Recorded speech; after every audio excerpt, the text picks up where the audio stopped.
Kaya naman kuha ka na nigo. Tangin na mo si... Ay, malaglag. Kaya naman naglag.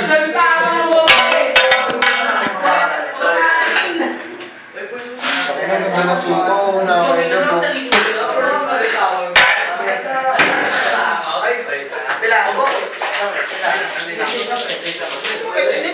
Kaya pala nanahimik ka na lang.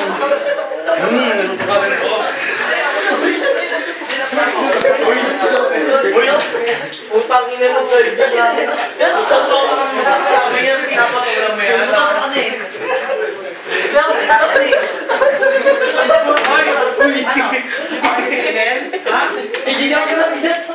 Ano nangyari dito?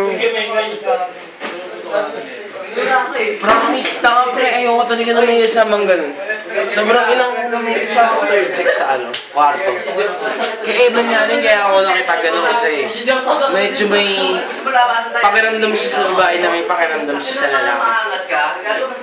Oo nga pre, alam mo yung minsan na hindi niya maramdaman yung kalinga na nagagawa ko. Hinahanap niya sa babae. Hindi naman siya tomboy na... Yung tomboy na dumarating sa ganun. Pero, alam mo yung hinahanap niya minsan na isang lalaki ka dapat ganun ka kalambing. Kasi hinahanap niya na lalaki ka ganun sa babae. Dapat pag-adjust. Dapat ikaw ang nag-adjust. Ikaw ang Hindi, lalaki. promise pre, nag-adjust na ako. Parang natin makapag-adubiro tayo dito. Pre, ang naging conflict naman, para Sarah. Ano dyan ah? Aray ko naman. Ang naging storya. Alam mo yung naging conflict, kaya Sarah naman.